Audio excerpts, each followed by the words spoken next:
So, ayan. May audio pa tayo. Nakita ba yung audio ko? Ah, comment lang po kayo sa baba kung mahinang audio. Tuloy tayo. Dito naman po ako. Welcome po sa aking YouTube channel, Randy Channel. Paki-subscribe, like, and share, comment din sa aking video upload. Okay? Hayaan nyo muna batiin kayo ng mga umaga, mga tanghali, magandang gabi sa inyo lahat. Sana po nasa mabuti yung kalagayan at malayo sa karamdaman. Lalo-lalo yung mga OFW natin dyan sa abroad. Kumusta po kayo dyan? Saan man kayo pali ng mundo naroon, sana po nasa mabuti yung kalagayan at malayo sa karamdaman. Okay? Hayaan nyo muna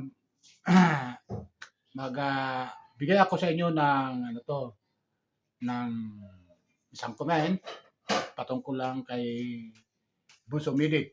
Itong aking vlog. Comment dito sa video. Kasi may napanood ng upload ni Midit na isang araw ba yun? O kamakalawa, kapo viewers. Yung pinamagatan niya, may bulong ako sa inyo. Mga kamidit. Ganun, di ba? So doon, sa kanyang live na napanood ko, ay makikita natin kay Bunso Midit, bagamat nakangiti siya, pero mapapansin natin sa kanyang mga mata na may lungkot siyang nadarama. Parang gano'n, di ba? Mapungay ang kanyang mga mata at parang may lungkot. Bagamat maganda, pagmasdan si Midit sa ganong sistema, pero mapapansin natin, may lungkot yung kanyang mga mata. Dahil na rin siguro doon sa mga taong naninira sa kanya. Na wala namang katotohanan, gumagawa-gawa ng kwento na patungkol sa kanya, na wala namang mga basihan, wala namang mga ebidensya, dahil na rin siguro doon. Na nanulungkot siya sa mga tao na yon na naninira sa kanya kasi nga, ayon sa kanya,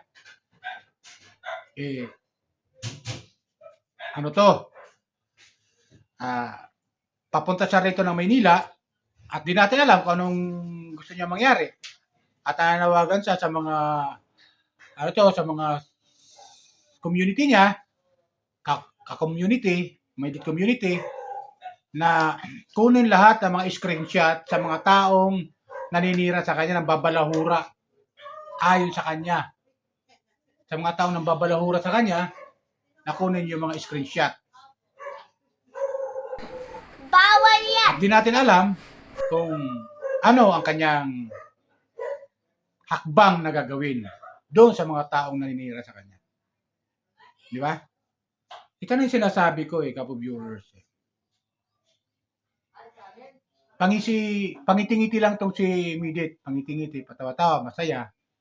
Kasi akala natin di masyadong pinapansin yung mga naninira sa kanya. Akala natin di niya pinapansin. Pero, lingid pala sa ating kalaman, kinukuha niya yung mga screenshot doon sa mga tao na to. Na pwede niyang gamiting ebidensya pag siya ay nagsampa ng kaso sa korte. Kapo viewers. Di ba? Pag siya nagsampa ng kaso sa korte, ay, yun. Pwede niyang gamitin yun. Ebidensya, yung mga naninira sa kanya, nang babalahura sa kanya. Na ayon sa kanya ay, hayaan lang natin sila. Diba? At nakikiusap siya sa mga Midit community na ipunin natin yung mga screenshot ng mga sinasabi nila para gamitin natin para isang latagan lang ayon sa kanya. So tama yun, gagawin niya. Pwede niya kasi kasuhan yung mga tao na yon ng cyber libel. Kasi pag wala kang ebidensya papakita, maaaring matalo ka. Kung ikaw nagbabalahura sa kanya, kung wala ka rin lang ebidensya, talagang matatalo ka sa kaso. Kasi paninirang puri yan yung ginagawa kay Midit na itong mga taong ito para matauhan. Kasi sabi nga ni Midit, mga pakialamero sa buhay ng may buhay. Ba't di nila yung kailang sarili ang pakialaman nila? Yung buhay lang pakialaman nila, naging alam pa sa buhay ng may buhay. Tapos may binapakita silang bata.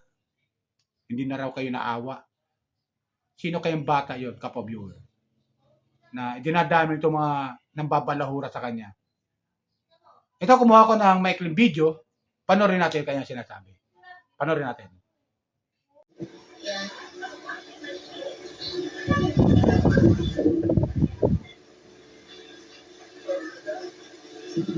Shoutout po. Ang gulong ko po ay para sa mga balahura. Yan. Actually, hindi pa talaga siya bulong. Yung mga sa JC kanina napaka-gulong itim. Hindi po regarding doon ang gulong ko. Ito po ay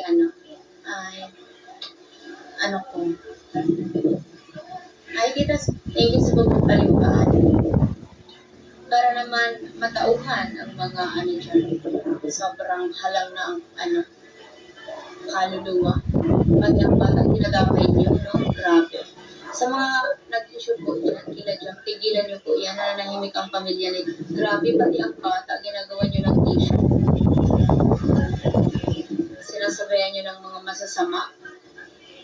Hindi man sinasabayan ng masama, pero still, ginagawa niyo ng issue, pinagkakakitaan niyo, wala namang ginagawang masama sa inyo.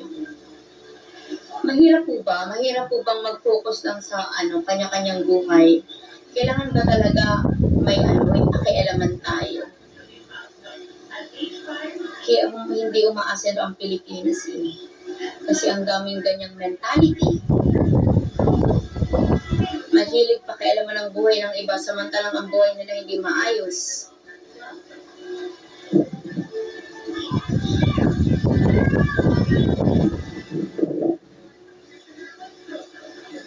Hindi po ako dito magsasalita ng mga masasama or makikipag-away. Hindi ko po yun ugali. Pero, palaging may batas. Yan talaga ang mga implication ko. Kaya ayusin niyo po yan. Ayusin niyo po ang pakikipag-anuhan. Ang pagdamay sa ibang taong wala namang ginagawang masama sa inyo.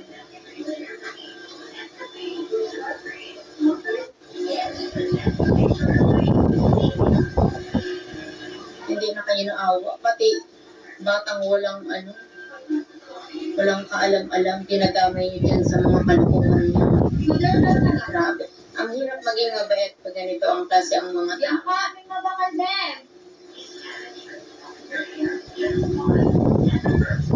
Antayin niyo lang po. Papunta naman ako sa Manila. Sa mga communities ko, sa lahat ng nasa communities ko ngayon, ang mga masasamang sinasabi, umpisa noon hanggang ngayon, and isend niyo po sa akin. Mag-create tayo ng GC kasi kakailanganin natin yan. Actually, may mga copy naman na po ako ng mga records. Tignan natin kung hanggang saan yung mga ganyan-ganyan ginagamit niyo porket nyo na may karapatan kayong salita. Yan ang post nga sa social media. May freedom, ganyan-ganyan.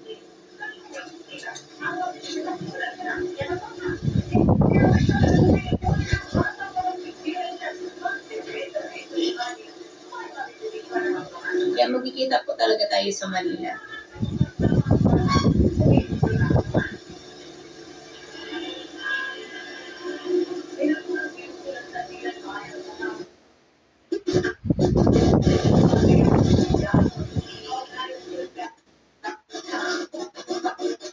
Okay, Nico Lopez lang ito.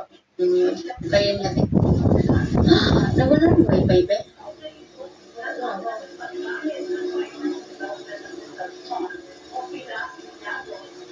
Ano yan yung piggy ba?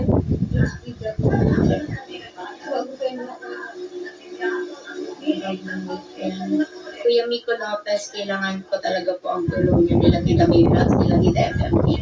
Lahat ng community magtulong-tulong po tayo.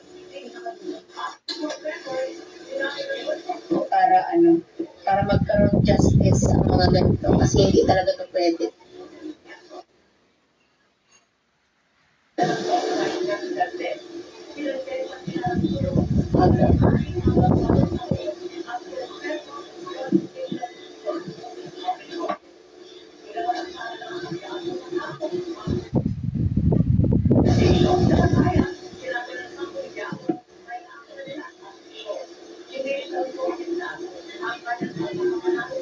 Kaya tita, sa mga titas ko dyan, kailangan ko po ang buong pwersa ng community natin sa pagsi-screen record. Like screen record po talaga. Yung rinig yung boses nila, yung kita yung mga thumbnails nila. Kailangan natin yan.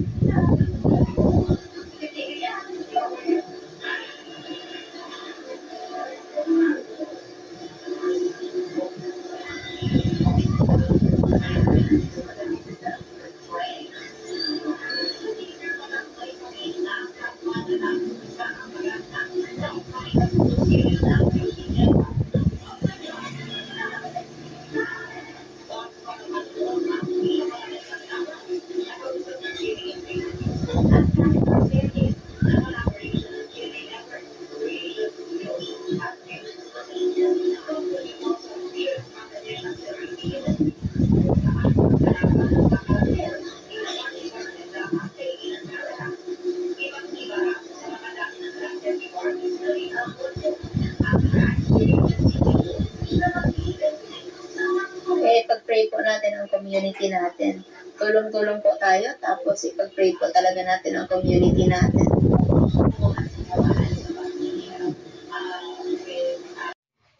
So, ayun, di ba? Napanood natin ka po, viewers. Matindi yung Hello kanyang po. ha? Nakikita natin sa kanyang mga mukha na talagang seryoso siya sa kanyang hakbang na gagawin doon sa mga tao na nambabalahura sa kanya. Kaya kayong mga nambabalahura diyan kay Busumide, tigilan nyo na yung paninira, yung paggagawa-gawa ng kwento na wala namang katotohanan. Mga kung ano-ano mga kwento na wala namang katuturan. Naging alam ng buhay ng may buhay. Bawal Kung sino man kayo dyan na gumagawa ng kwento at babalahura dyan kay Busumide,